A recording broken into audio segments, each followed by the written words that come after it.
Are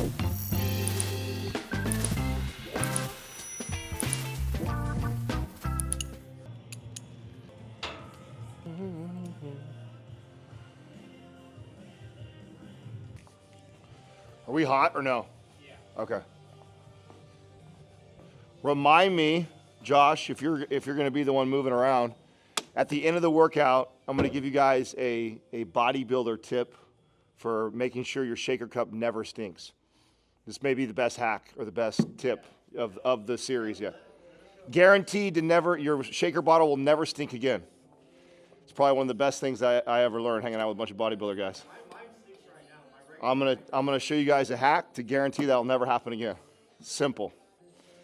So you gotta wait till the end. That's how we keep everybody in till the end right there. See that?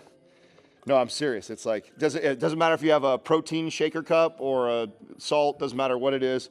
How to make sure it doesn't get stinky. So 100% foolproof. So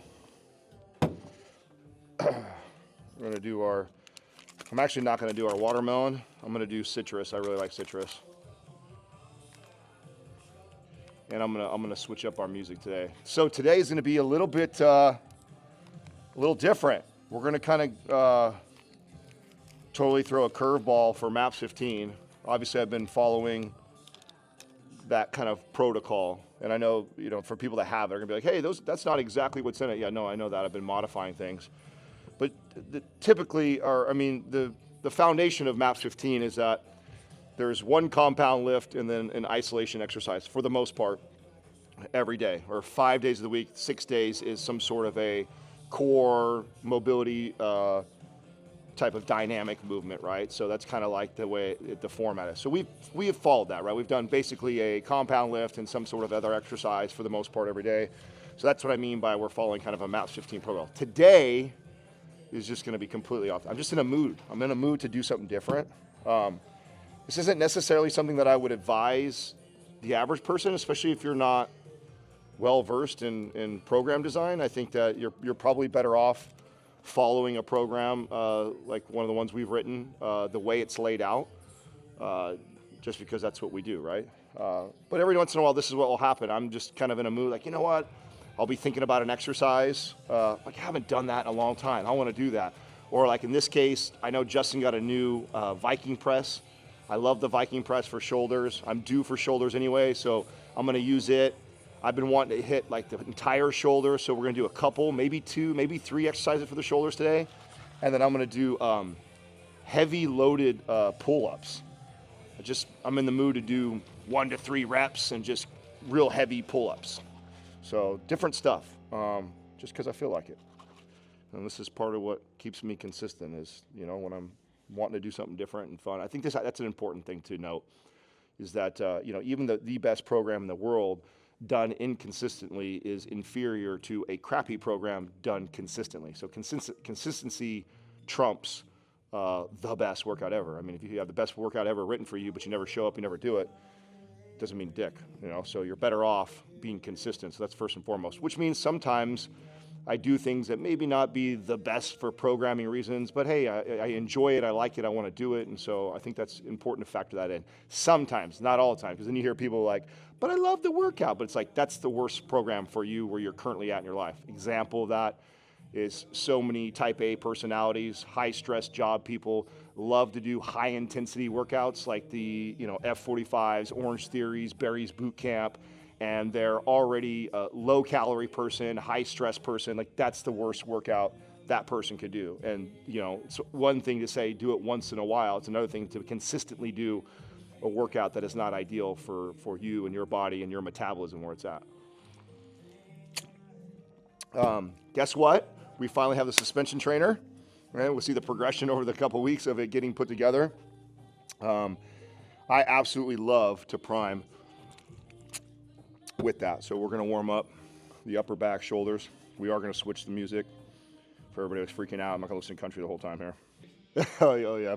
Oh, like true country people don't like the new age country that's like hip hop. So, talent is talent in my opinion, so your purists don't like stuff like that, but I kind of like all music. There's not a lot of music I don't like. All right, W's, I've talked about this before.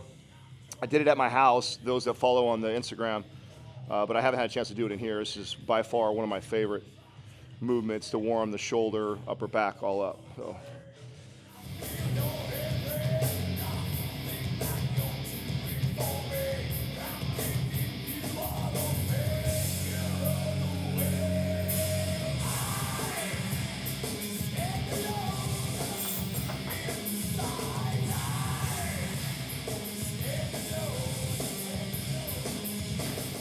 You know, when you start to implement good priming exercises or mobility drills that you know are working on something corrective, you don't always have to do like the formality of getting on the ground or getting into the right position. Like if you understand what you're trying to connect to. Example of that is, you guys have seen me warm up now several times with the prone cobra, which is so good, right?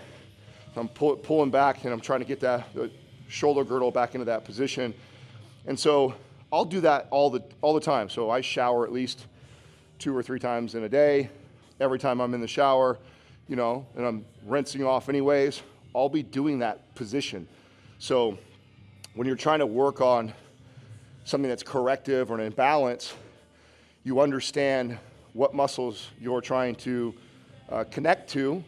You don't always have to get in like the formal position on the ground or with whatever tool you're using. You should try and do it frequently throughout the day. That's how you'll start to repattern those movements so that you're in better alignment. So obviously always before we work out, especially if we're gonna be using that muscle group. But what you guys don't get to see is that a lot of the stuff you've seen me prime and do before we get into a workout, I'm practicing that throughout the day as much as I can. If I'm watching TV, you'll see me get down on the carpet real quick, do some 90-90 stuff. If I'm sitting in a meeting and I'm talking and I've got my leg crossed, I'll drive my knee down. Like I'm doing those things all the time throughout the day.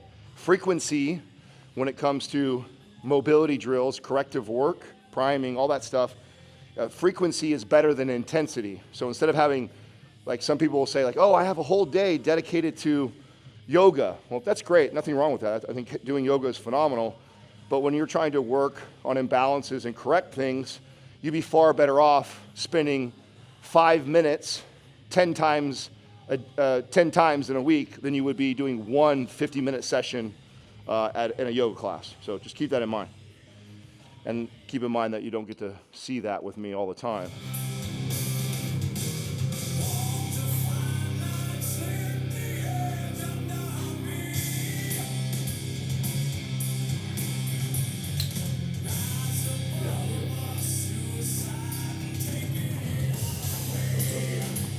Looks like I'm starting to land right around 3,000 calories a day, right around the 200 grams of protein. It's a good little starting point. Still haven't started tracking steps. We're not doing any extra activity outside of working out yet. No need to. We're making changes in progress just by adjusting the diet, hitting the protein, and lifting.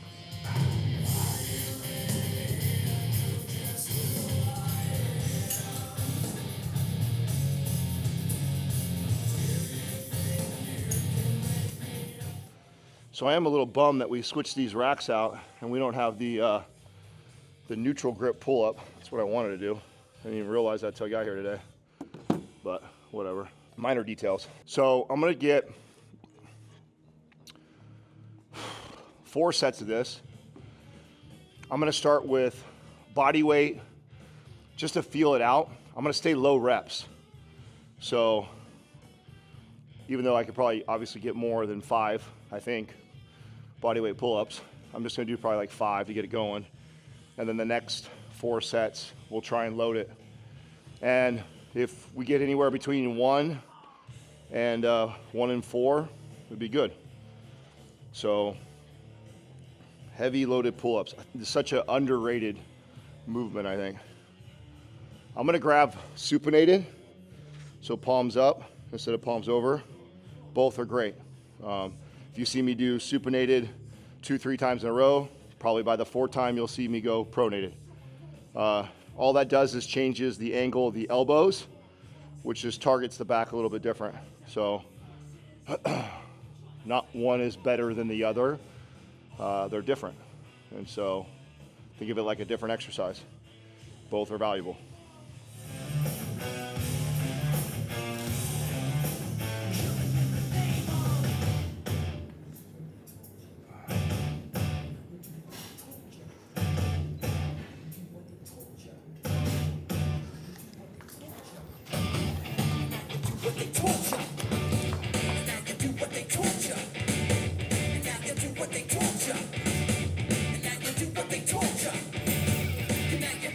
I think I will use the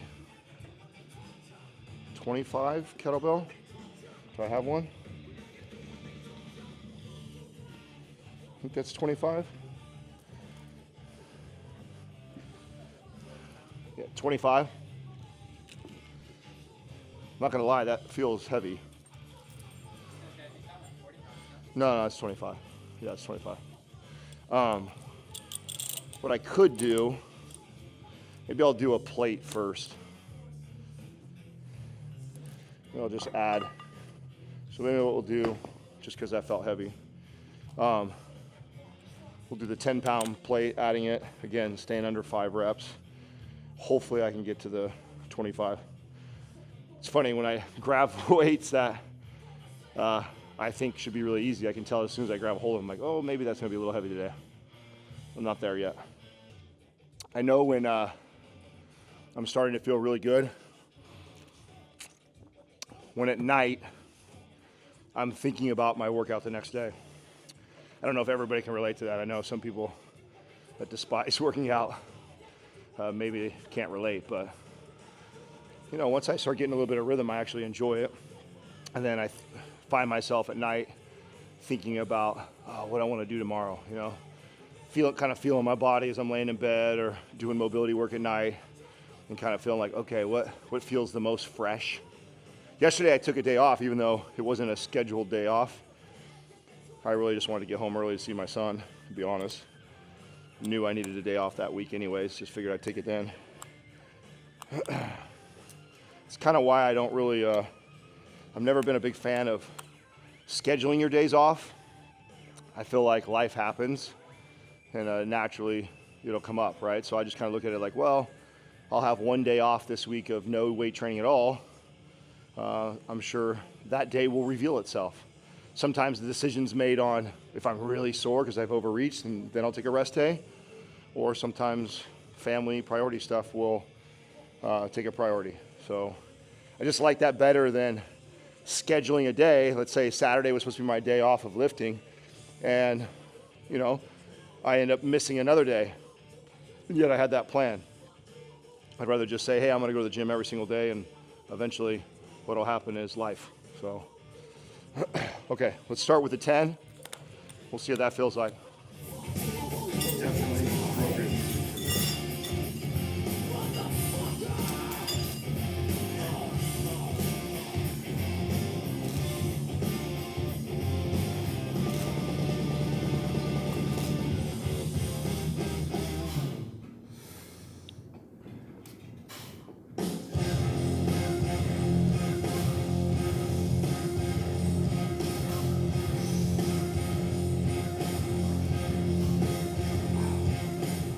Okay, that wasn't bad at all.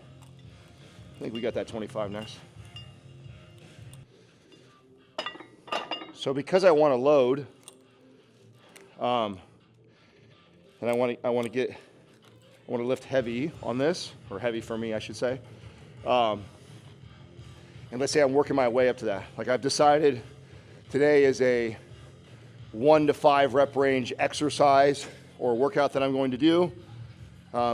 As I choose the weight, sometimes what happens is somebody will grab a weight that's lighter and they're like, oh, this is easy. So they rep out 10, 12, 15 of them, when the goal of the workout for the day is to go heavy loaded.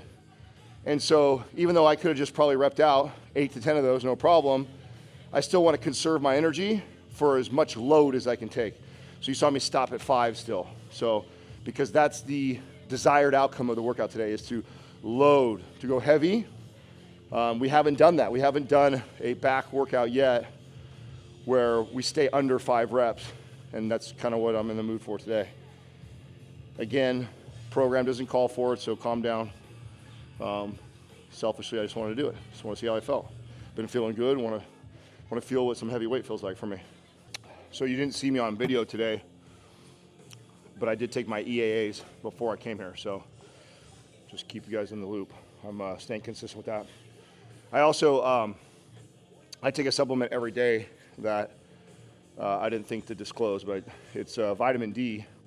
If you listen to the show for a long time, you know that I have very low vitamin D. Even when I was taking 5,000 IUs a day, I was still testing low. So I take 10,000 IUs of vitamin D daily. That's just all the time. Doesn't matter if I'm working out or not. That's important. Always, I think too, when you supplement, you look at what your body lacks in or what your body needs.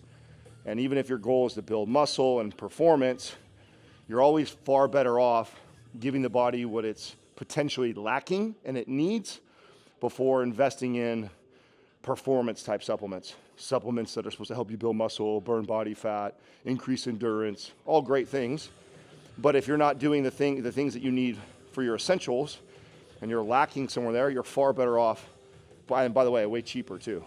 Way cheaper, easier to address your needs, your body's needs, before you try and throw a performance supplement on that. Because the truth is, supplements make this big of a difference anyways.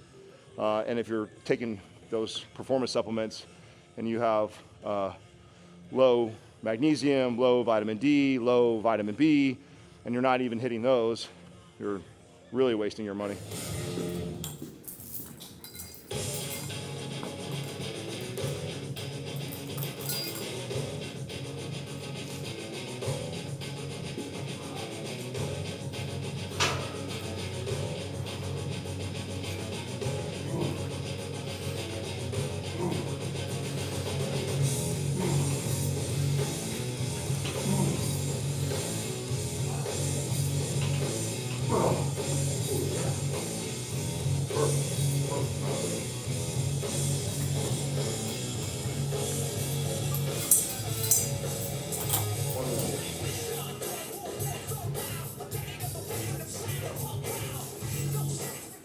I think I'm noticing that, speaking of supplements, I'm definitely holding on to more water weight because of supplements, which is all good water, by the way. I know that creatine used to freak out some of my female clients because creatine does retain water, but it actually retains water in your muscles. So your muscle bellies and body will look more shapely and better. But it tends to scare some people away because they're not trying to add weight. This is why too, scale weight doesn't matter. It's like my scale could go up 3 pounds just because I'm consistent with my creatine right now. It's not body fat, it's not even muscle. It's just fluid that's being held inside my muscles. So it can be deceiving too. Like I don't want to get overly excited like I put on a bunch of muscle already. Just my muscle bellies are filled out a little more.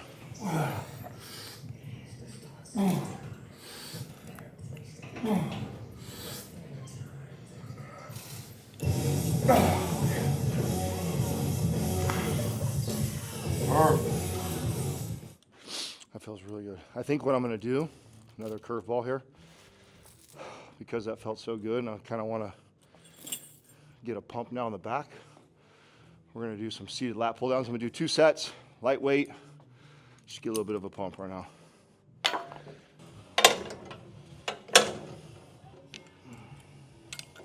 And go right into it just because we're not going to go heavy.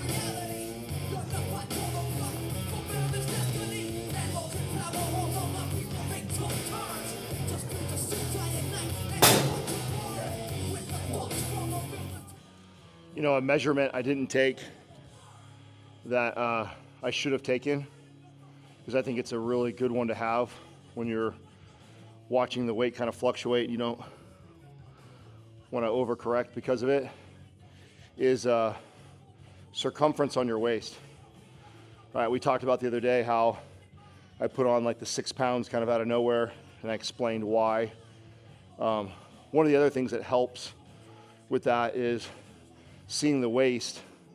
And a lot of times what will happen when you're just kind of holding on to extra water or glycogen, and so you look bigger, puffier, heavier on the scale, is a lot of times the circumference around your waist will stay the same. And so that's just like a good home base. Doug's really good about this. That's actually the only measurement he takes, and it's really good advice that he probably received from his young trainer Sal. So I should have done that. That would have helped, just for teaching reasons.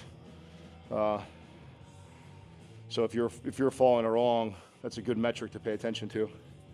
Definitely better than the scale, that's for sure. Okay, last one. Last one. Back feels real nice already.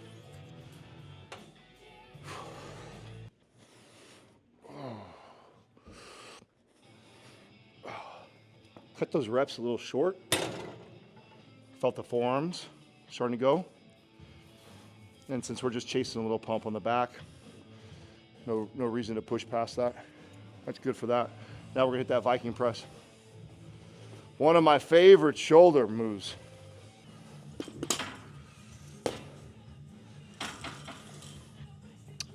I actually haven't done this in a long time. Pretty sure this will be light, but better safe than sorry.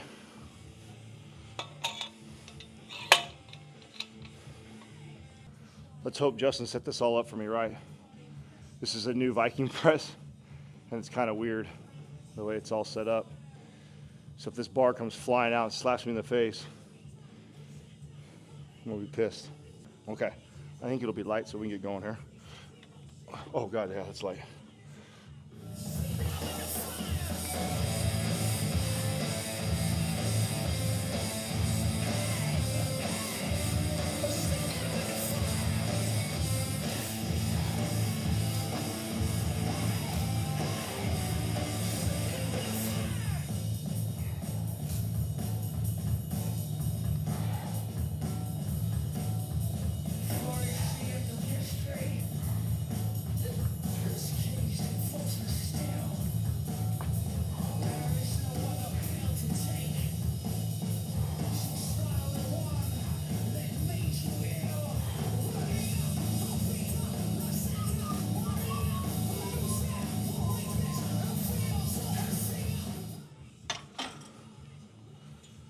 So, should explain a little more of the justification of all the added sets to shoulder today that I'm going to do. So Doug and I were talking the other day, and he's like, "Hey Adam, I'm following the docu-series and kind of following along with you. What would you do if you wanted more emphasis on your shoulders?" And I said, "Well, Doug, just watch what I do, because that is actually a focus of mine, especially since our chest is out of commission." So since the chest is out of commission for a little bit, that volume that I'm losing in my total volume of my workouts right now, I'm going to shift over to my shoulders. Just because that's an area too that I like to put emphasis on. I really feel like your shoulders really bring your upper body all together really well. And so you'll see a little bit of an increase of volume today and in the week for my shoulders.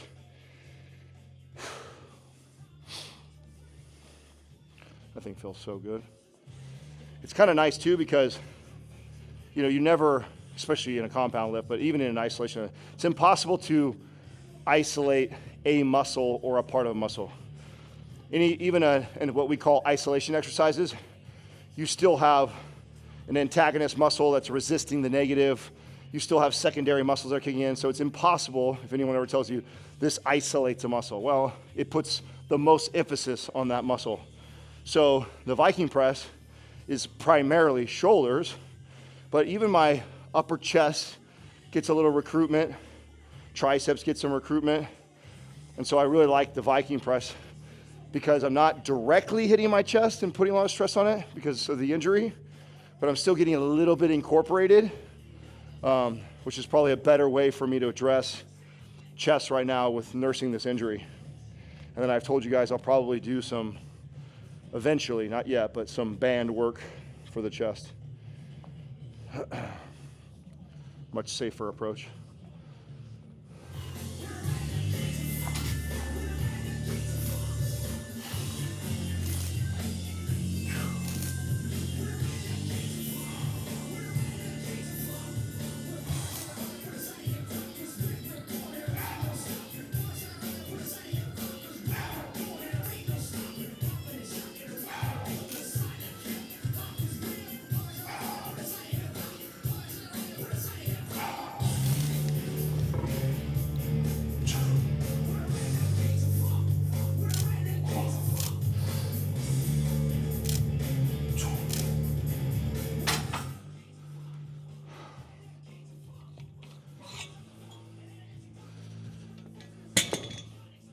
These are 10s, so all that weight just to be 245s, just so you guys know, for people trying to figure out.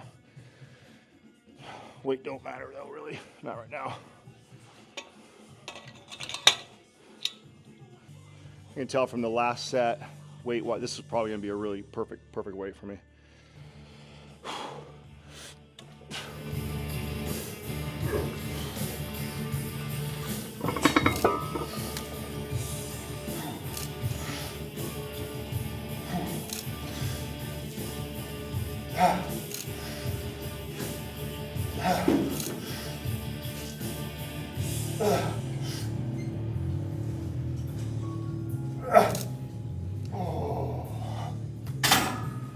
Yeah, it was. 8. Didn't even get 10. I felt myself wanting to put a little English on it, use my legs. Shoulder feels really good. All that work we've been putting in, little by little. Don't let me forget to ask Katrina about the Oura Ring. So annoyed with that company. As much love as I've given that company, I can't get them to do sponsorship with the show. It's a great product, and I still use it, but I need a new one. Mine broke, so I should get one soon. Once we get the Oura Ring, we'll start tracking steps. People have been asking a lot too if I'm doing cardio, and absolutely not. We won't do cardio at all for a long time, if at all. The first thing that we'll do is we'll just implement more activity. Once I get a baseline of where my steps are, because really right now the goal is to get my calories up. Get my calories up, hit the protein, build some muscle, speed the metabolism up. I want to get myself to a place where it takes 3,500 plus calories to maintain my body with no extra activity, just weight training.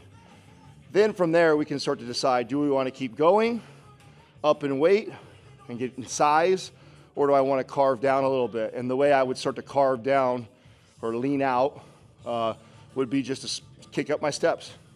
My guess is I'm probably pretty sedentary right now. If I had to guess, I'd say I'm probably around 5,000 steps a day, which I consider sedentary for me.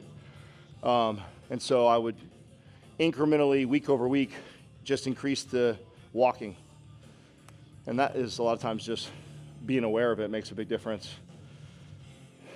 But I would do that. You know, when I get ready for a show, I would be 6% body fat or leaner before I even introduced any sort of cardio at all. The entire prep was all through weights, eating correctly, increasing movement through walking, and then when I would be heading into peak week and just really refining the physique, it would be kicking that cardio up. So, never understood why some of these bodybuilders incorporate so much of it.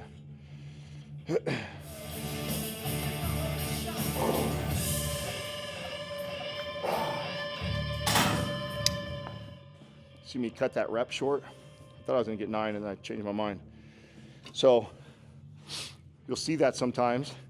If I feel the low back start to arch, me shift one side to side, me wanna use legs, I'll cut it right there. So taking a muscle to failure for me is as soon as I cannot perform the exercise with perfect form. So even though the muscle can still probably do another set or rep or two, especially with help and cheating, I don't want to. I want to stop it right there. That's plenty. We'll do free motion for my rear delts. By far one of my favorite movements. I actually attribute this specific exercise to some of the greatest gains I've ever seen on my shoulders, in particular my rear delts. I think it's because of the complete range of motion, the consistent tension that I can keep it on through the entire movement, all the way through the full extension of it, all the way down on the negative. I can resist with the rear delt and just the rear delt through the whole movement. So it's just a great exercise to focus on the rear delts. But the key is to perform it correctly, because when I teach this exercise and I watch people do it, they'll use the momentum and they'll rip with the back. And so it's really easy to get the lats and the rhomboids involved in this movement. And so it's really key on the technique. And so I always recommend starting really, really light until you get that form down really, really well. And then you can start to load and increase on here. Well, this blows them shoulders out right here. So remember, one of the first days or first exercises, at least for shoulders, I taught rear delt flies. Same mechanics apply here. The difference is I'm just hinging over and I'm using the cables, right? But here's what people do. So let's pretend I'm hinged over and they're pulling and they rip with the back and they use that. And I could feel the lat and everything getting engaged. The key to this is still the same cue I gave before of I'm not ripping back, I'm flying out. It's that cue to fly out that engages that rear delt, and then after you feel me squeeze the rear delt, then I'm resisting it on the way back in. So it looks like this. Hinge at the hips, nice level back, core is tight. I want to scoot out far enough to where I got good full range of motion, a good stretch already on that rear delt, and it's fly out.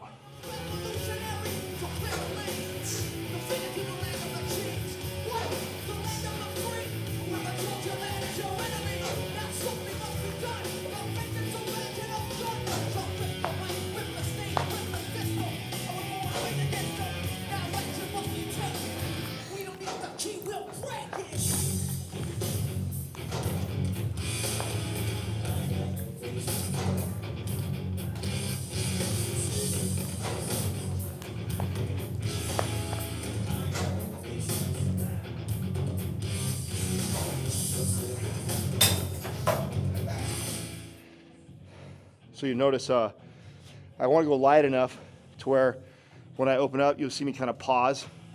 That pausing is just me concentrating on squeezing that rear delt. And then after I squeeze it, I'm thinking about resisting the whole way through with that rear delt as I come all the way and get through that full stretch position.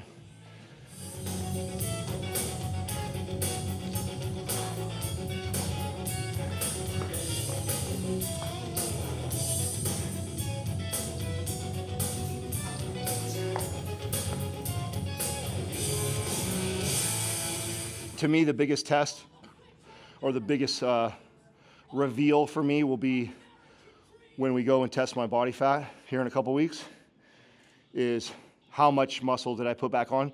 Because you got to think the first 2 weeks, I wasn't even hitting like 200 grams of protein. So I was definitely under what I needed to be at or where I want to be at for optimal amount of muscle gain.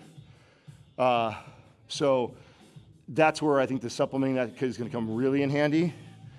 And so if I put on some good muscle in a short period of time, in 4 weeks, more than what I think I would usually do, that's going to be the real selling point for myself. it's hard. It's not like one of those things that like you feel, you know? You're not gonna take EAAs and go like, oh yeah, I feel like my workouts are so much better. I mean, you might see recovery faster, especially if you're somebody who's been like very consistent, and then you add something like that and you're pretty aware of how long it takes you to recover. Unfortunately, I can't speak to that where I'm at right now because I'm so early on in the process. And so knowing like, oh yeah, that exercise, when I overreach, I'm normally sore for 3 days. Now that I'm taking EAAs, I'm only sore for 2 days. Like, it wouldn't be fair for me to say bullshit like that because I don't know yet right now. If I built some good muscle in this month, like good muscle, like a good amount for a beginner gains is being able to put like a half a pound of muscle a week on. That's like newbie gains to do that, right? Half a pound of muscle a week is pretty substantial. So in 4 weeks time, if I've put more than 2 pounds of muscle on, we're doing really good. I hope to do that. Obviously I have muscle memory on my side too, so.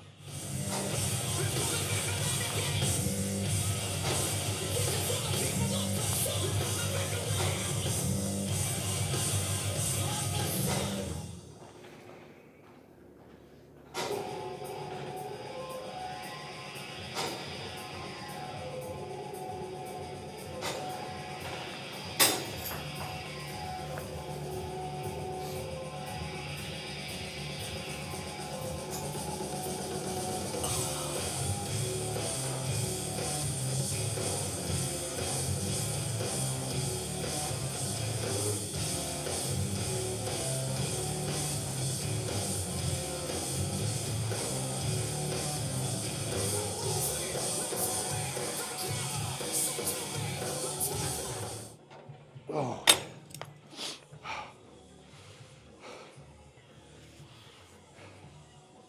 2 down, want to go.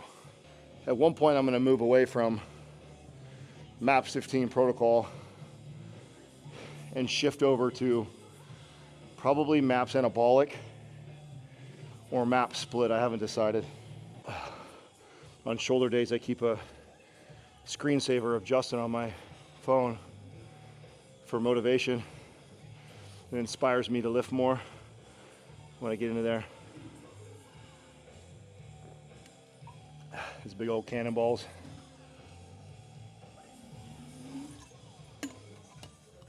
I remember back in the days when Justin and I were kids in our 20s, I used to hold the mitts for him and throw punches on those. Boy, kid's got some power. Dude's like all shoulders.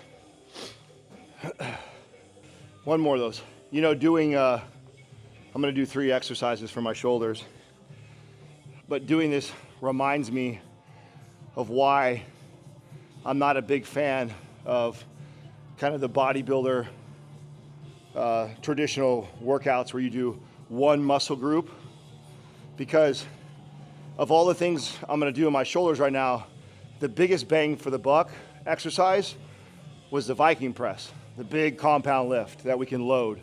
Nothing's gonna pack on more muscle on my shoulders than that. It's not to say there's not value. I told you how much I love the rear delts, how this does for my rear delts. And I'll do some laterals after this. Great exercises. But what ends up happening to people that do one body part per workout is typically the first exercise is the good one, the one that you get the most value from. And then the rest of the workout is filled up with a lot of these bullshit little exercises. And so the benefit of doing a full body routine or even a upper lower split to where you're hitting the muscle group 2 or 3 times in a week is when you're going in for shoulders on Monday and you do a Viking press, and then you come back on Wednesday, you know, you might do a military press or a dumbbell shoulder press.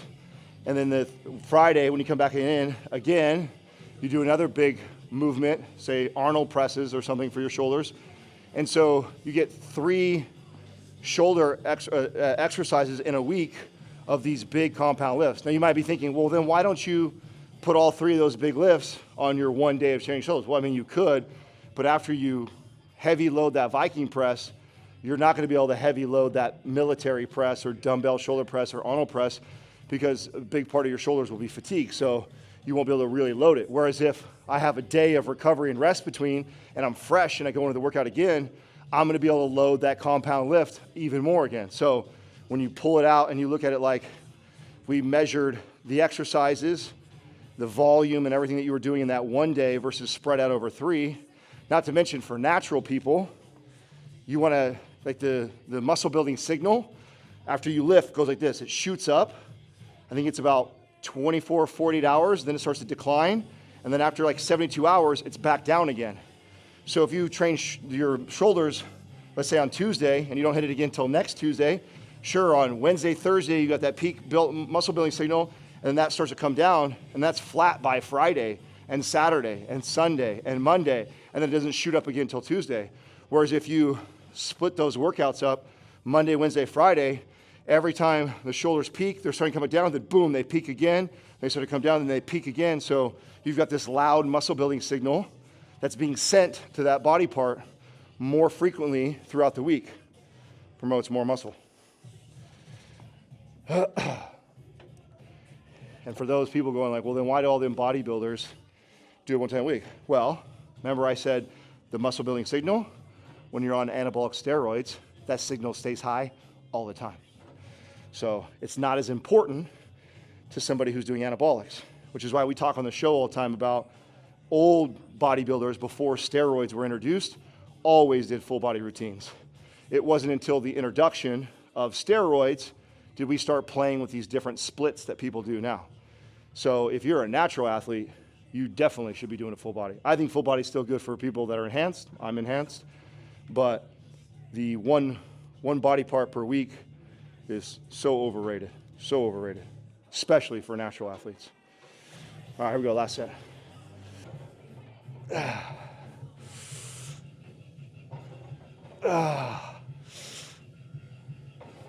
Oh.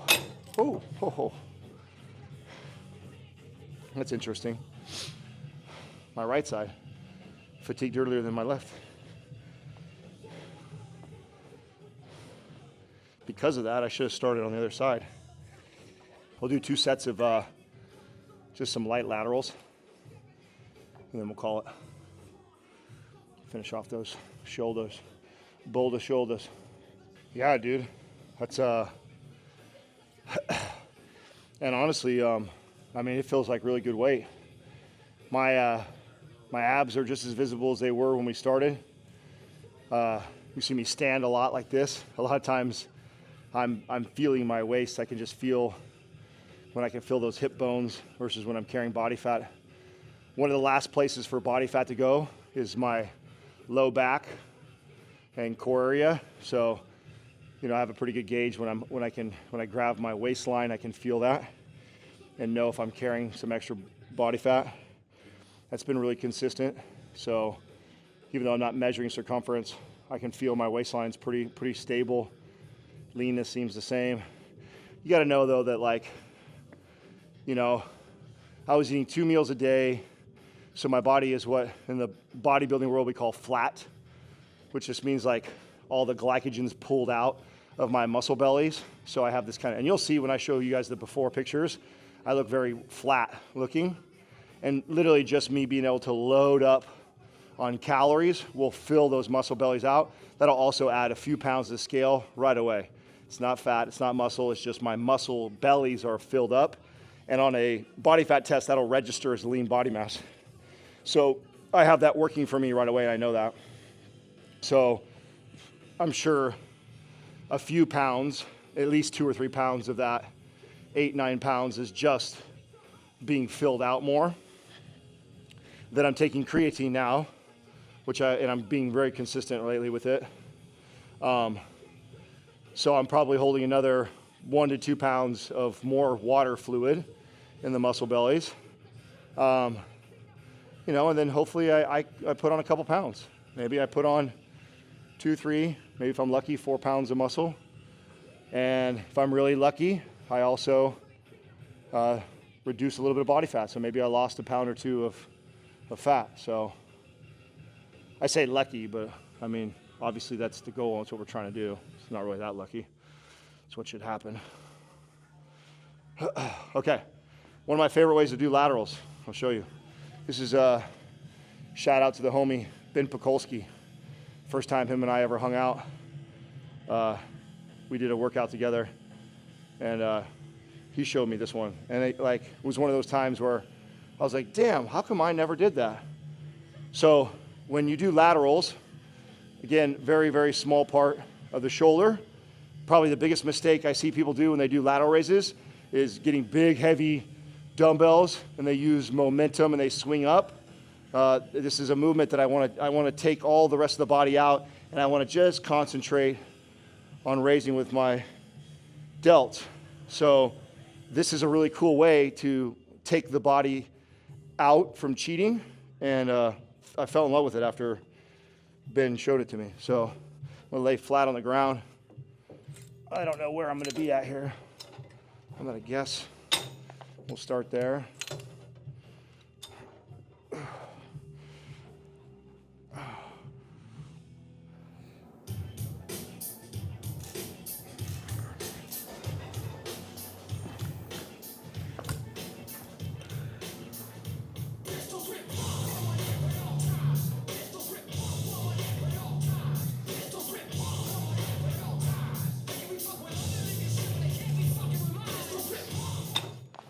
Oh yeah. I tell you, this is the closest to a pump we've felt yet. I feel so good. I miss it. I remember when I was like 20-something years old and I first started taking steroids, and I was getting so big so fast that I was embarrassed. And at that time was the same time I was really pushing my shoulders. And you see I stand like this a lot, so I'd stand like this between clients. And I remember looking up in the mirror and seeing my own shoulders, like literally for the first time. And they looked so, when I was like this afterwards, I put my arms down. I feel like everybody's gonna know I'm taking D-ball. The amount of stuff that I took in my 20s, it's crazy. What was the first thing you took? Testosterone. Testosterone, equipoise, and what else? I let some ridiculous bodybuilder put me on my first stack, and I was taking 500 milligrams of testosterone, 600 milligrams of equipoise, and what else did he have me on? He had me on something else. And then I stacked Tren on there. I've tried everything: Tren, Masteron, Clenbuterol, Winstrol. Huh? Tren on your first cycle? That was probably my second one I did. You know, it's crazy though. And I share this all the time when I openly talk about steroids. Is way later on in my life, and actually talking to doctors and people that knew what the fuck they were doing, putting me on a very mild dose of testosterone. I got bigger than I ever got. When I first took steroids in my early 20s, it sped my metabolism up so much I couldn't eat enough to put mass and size on. So I saw a difference in the gym in my strength, but as far as my size, the shoulder basketball thing I'm telling you guys is like mid-20s. So I had taken cycles before that and seen very minimal results. It wasn't until later till I saw that. And the shoulders I was taking D-ball at that time, I remember.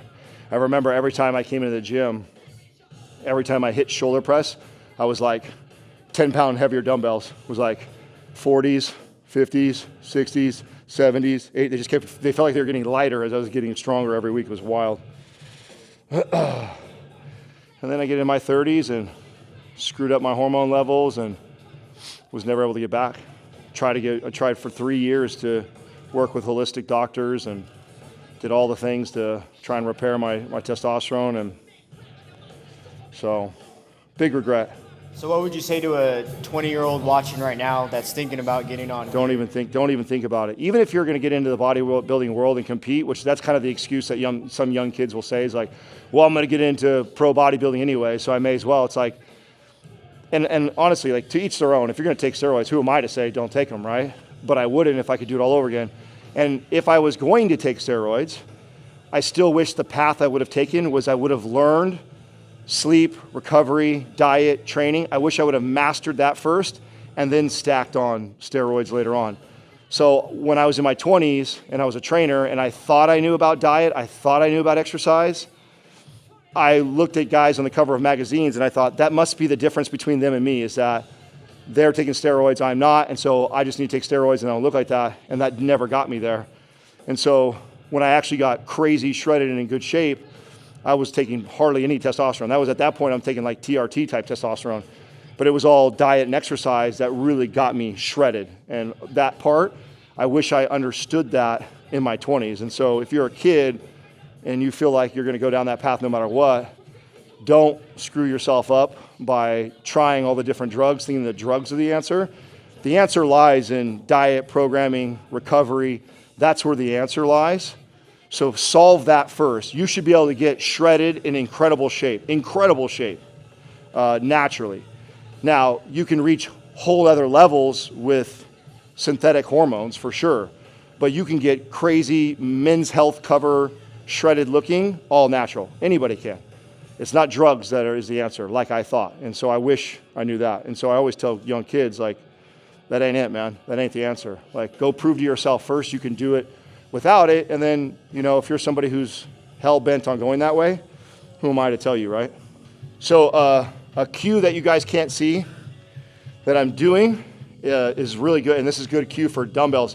When you do lateral raise, is to lead with your pinkies. I think it's Arnold who gave this cue. I don't know who to give credit to, but you think about dumping milk out. So if I had jugs of milk and I raise up, I think about pouring the milk out at the top. So you can't see I'm doing that on this very much, but I'm thinking about pouring the milk out. Pour the milk out.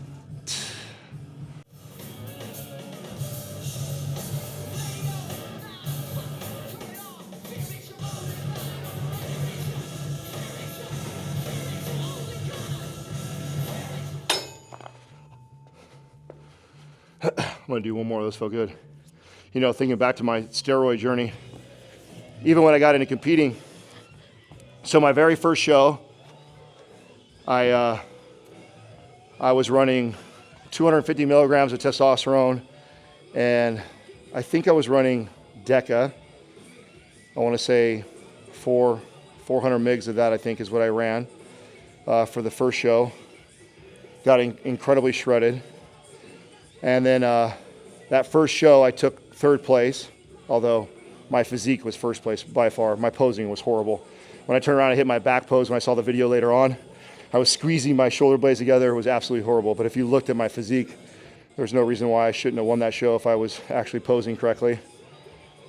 So the second show, again, this is me learning the lesson that I'm telling you guys right now too.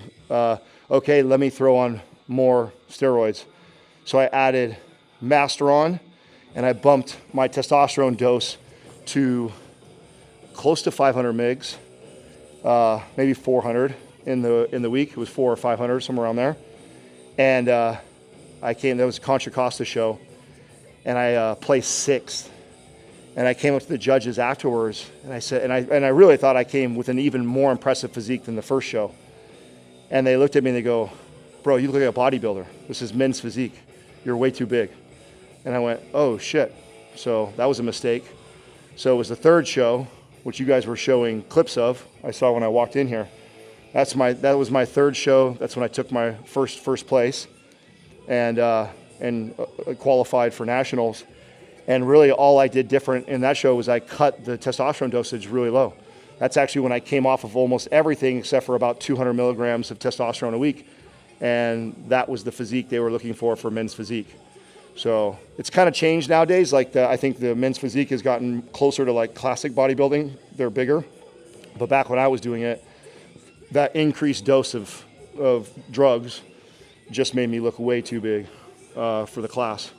And so then after that, I just came down and I stayed at that level for the rest of my national level.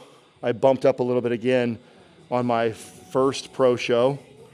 and again, was not rewarded for taking more drugs.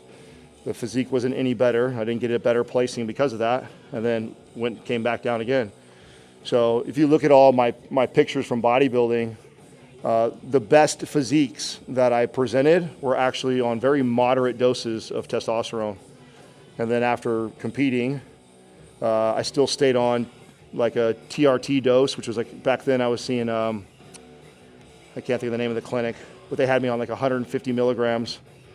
And we would test my blood about every couple months. And what we were finding was, and I forget what the doctor calls this, but like some people basically process testosterone really fast. And so I would get these huge spikes.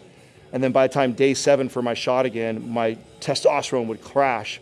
And so even though I was on hormone replacement therapy, by day 7 before I took my shot again, my hormones were worse than what they were when I came into the clinic. So when I came into the clinic, they were at 220 or 240, something like that. And then they would crash all the way down to like 150. And so they slowly started incrementally moving me up about 10 milligrams every time we would test. And they ended up landing me on right about 200 milligrams a week, which sounds like a high dose for TRT, but a lot of that has to do with how fast. So at the end, now week 7, when I test my blood, I've got like good high 700 milligrams. So I probably peak over 1,000 right afterwards on 200 megs. And then by the end of the week, I come down to like 600-700. So, and then it goes right back up again like that. I thought about splitting my dose, which is probably a better strategy, like midweek. I just don't like taking shots. Try and do it as little as I have to. All right, last one.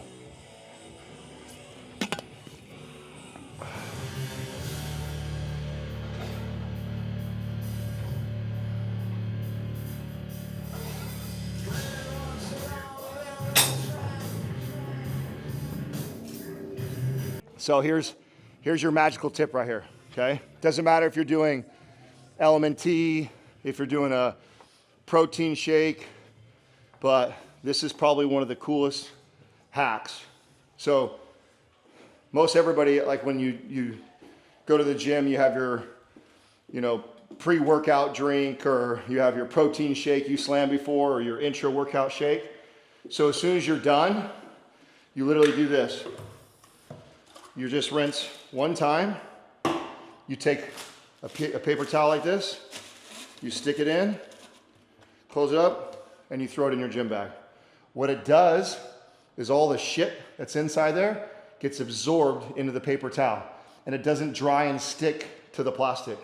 And so you can leave it in your bag for 2-3 days, sealed up in the hot summer, open this up afterwards, and all that will have gotten absorbed into this and doesn't hard on the plastic, and this smells brand new. Best tip we've had yet, I promise you guys. That's a true hack. This shit works so good. I thought I'll never forget, like I kept throwing away shaker bottles. Like every time I forget it in the car, I'm like, son of a bitch, another shaker bottle that I lost. Because it gets funky, right? You get those protein shakes and they harden on there. It stinks so bad. Simply doing that takes care of all that. Change your guys' lives right there. You're welcome. Now go buy Keon and LMNT. Help us out, huh?